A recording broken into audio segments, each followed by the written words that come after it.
What is going on, guys? Dub Gaming here, and in this video I'm going to be talking about players that I think are going to get downgraded from 2K16 to 2K17. While I know players got upgraded and downgraded in 2K16 with their dynamic rating cards, but I don't think that's exactly how they're going to be next year. I haven't based this off the dynamic rating cards. I've just based this on what I think, even though, to be honest, a lot of them did go down their dynamic ratings, but some of them didn't.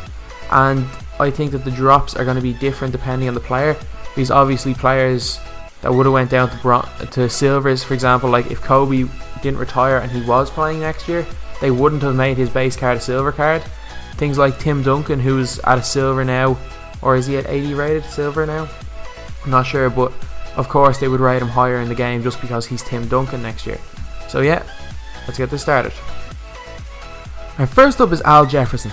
This season for Al Jefferson was really possibly one of his worst as an NBA player.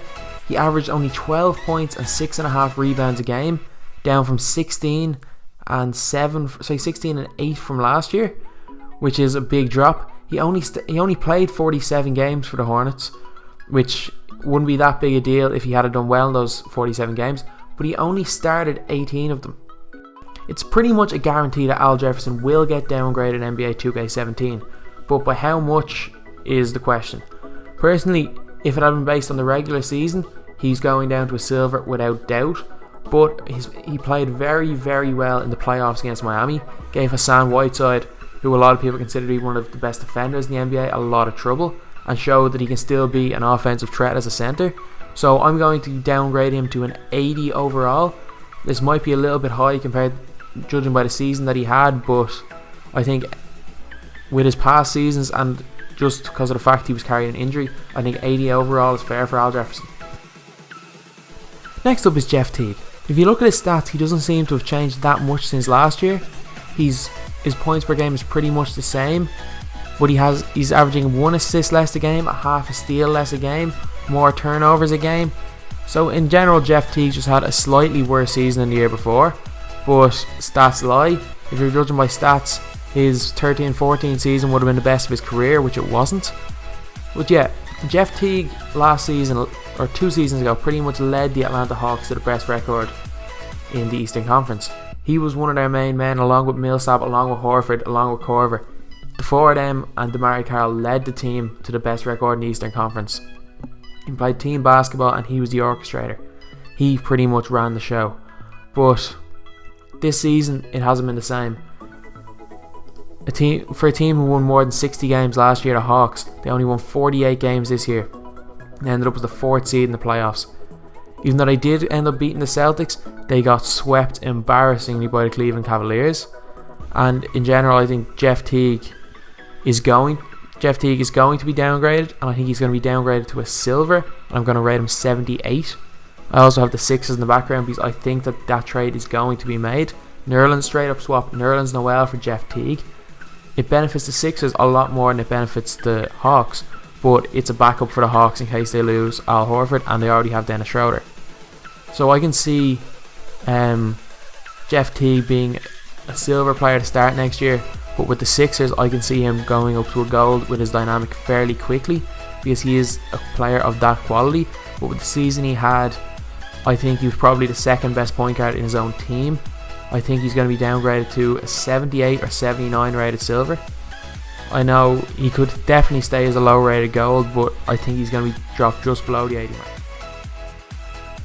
Next up, we've got a little bit of a controversial one.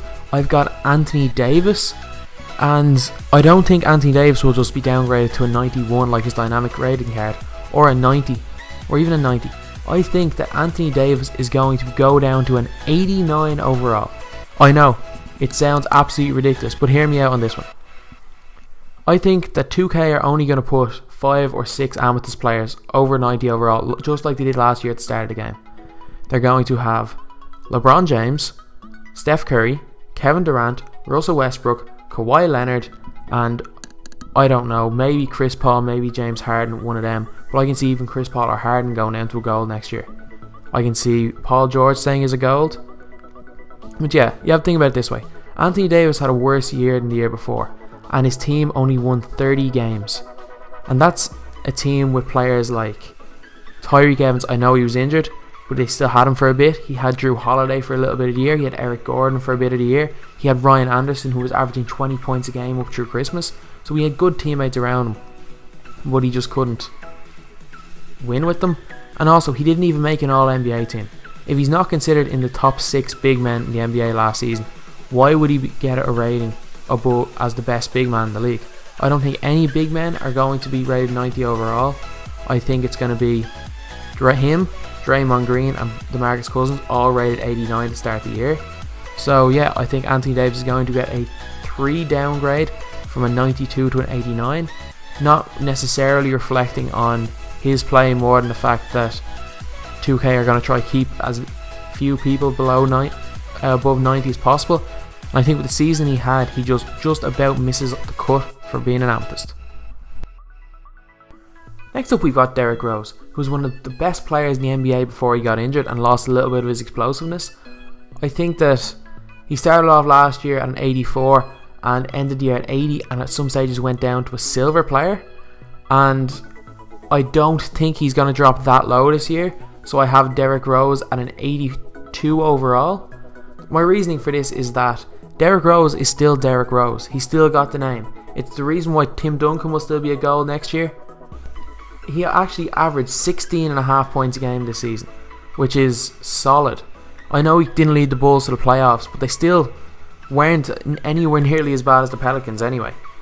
But yeah, Derrick Rose showed glimpses this season of being the old Derrick Rose, and for that I think it's enough to warrant him a gold. I don't think he deserves to be any higher than he was last year. I think he deserves to be a low rated gold, somewhere between the 82-81 mark, but have a massive hit to his speed, which for some reason is like 95 for speed and acceleration. In 2K16, I think his card's not going to have a massive downgrade overall wise, but I don't think it'll be very useful in game. Next up we've got Carmelo Anthony. Last season Melo averaged his worst points total since his second year in the league, and barely over a point more than he scored in his rookie season.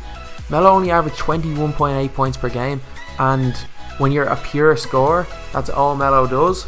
He is a pure scorer. Averaging 21.8 points per game is not good enough. Melo started off the year as an 88 overall and actually finished the year as an 88 overall. His team won 32 games, and although he was the best player on the team, he had players like Porzingis. He had Aaron Aflalo, who isn't a scrub. Aaron Aflalo was an all-star 2 years ago, and he still could only lead his team to 32 wins. And especially after going 23-23 through 46 games, to then go and only win 9 games for the rest of the season is absolutely ridiculous. I'm keeping him at an 85 overall because in general I don't think the Knicks were good enough to make the playoffs. I think they could have done a lot better than 32 wins, but I think they probably would have peaked at about 36-37. And I think that Melo probably had his worst season for the Knicks. Well, not probably, he definitely had his worst season for the Knicks. So I think 85 is a fair overall for him, especially if Porzingis is going to be an 82 or 83 next year. I think Melo still deserves to be rated higher than Porzingis. Last up we've got Dwight Howard, who actually had a fairly decent season last year. His points per game have gone down pretty much every year since 2010, and he only averaged 13.7 points per game. But he actually averaged nearly 12 rebounds a game, played in 71 games, which is a lot for Dwight, especially in recent years, and averaged 1.6 blocks per game, which is solid. He also shot 62% from the field. I think that Dwight is still an extremely good player. I think in the right situation he'll be unbelievable. But because of the season he had and how much he struggled, he looked to be struggling. I think he's going to be downgraded to an 82 overall, and I also think he's going to join the Dallas Mavericks in free agency. He's got a chance to play with Dirk Nowitzki, a legitimate stretch 4 who'll free him up inside. I think he'll be better than what would happen if DeAndre Jordan had gone there. And also, people are forgetting one of the main reasons he went to Houston was because of Chandler Parsons. And where is Chandler Parsons now? He's in Dallas. So I think Dwight Howard is going to revive his career in Dallas, and they're not going to make the NBA Finals, but I think they could be very, very solid in the West, especially with Dirk, Wesley Matthews, Chandler Parsons, if they can re-sign Darren Williams. Raymond Felton can still play sometimes. He still sometimes looks like the player he was when he first went to New York. So I think picking up a dynamic Dwight is going to be really good for next year.